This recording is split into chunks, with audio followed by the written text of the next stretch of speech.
విద్యా సంస్థల్లో మతపరమైన కార్యక్రమాలు చేపడితే పెద్ద ఎత్తున ఉద్యమిస్తామని విశ్వ హిందూ పరిషత్ ప్రాంత ధర్మాచార్య సంపర్క్ బిక్కిన రాజు హెచ్చరించారు. మిలాదున్ నబీ సందర్భంగా సామలగుట్ట వివేకానంద పాఠశాలలో ముస్లిం వ్యక్తులు వచ్చి అక్కడ పిల్లలచే నమాజ్ చేయించారని సమాచారం రావడంతో వివిధ హిందూ క్షేత్రాల నాయకులు వెళ్లి పాఠశాల వారిని ప్రశ్నించగా అది అనుకోకుండా ఒక వ్యక్తి వచ్చి నమాజ్ చేయించారని పొంతలేని సమాధానం వారు చెప్పగా బయట వ్యక్తి వచ్చి అనుకోకుండా ఎలా చేస్తారు, మీరు వారికి పర్మిషన్ ఏ విధంగా ఇచ్చారని పాఠశాల యాజమాన్యాన్ని నిలదీయడం జరిగింది.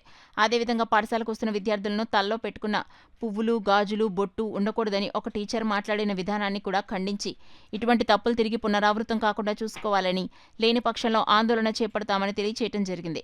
ఈ కార్యక్రమంలో విశ్వ హిందూ పరిషత్ ప్రాంత ధర్మాచార్య సంపర్క్ ప్రముఖ్ బిక్కిన రాజు, కండవల్లి సూర్యనారాయణ, ఏడుకొండలు, పోతుల వీర ప్రభాకర్, అర్జున్ రావు, నిమ్మగడ్డ సతీష్, బర్ల శ్రీను, నూనె దుర్గాప్రసాద్, పూలపల్లి సత్యరాజు, రాజేష్, కాళ్ళ దుర్గాప్రసాద్ రెడ్డి, మహేష్ తదితరులు పాల్గొన్నారు.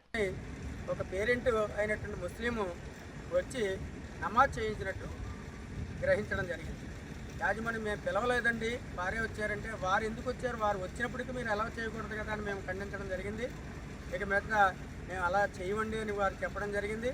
అలాగే పిల్లల్ని ఇక్కడ ఉన్నటువంటి ఉపాధ్యాయులు గాజులు, బొట్టు, పువ్వులు కూడా తీస్తున్నారని పేరెంట్స్ ద్వారానే మాకు వచ్చినటువంటి విషయాన్ని కూడా వారి దృష్టికి తీసుకురావడం జరిగింది.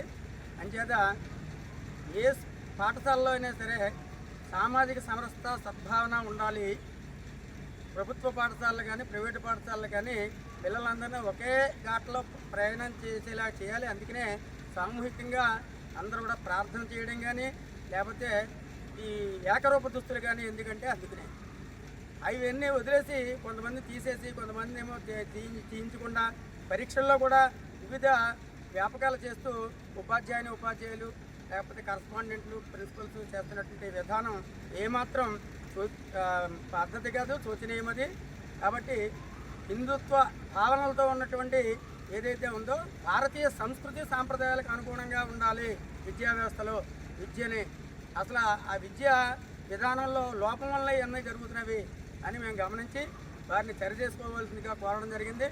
ఇక మీదట ఇలాంటి అభ్యంతరకరమైనటువంటి విషయాలు మా దృష్టికి వచ్చినట్లయితే తగు చర్యలు తీసుకోబోనని యాజమాన్యాన్ని హెచ్చరించడం జరిగింది.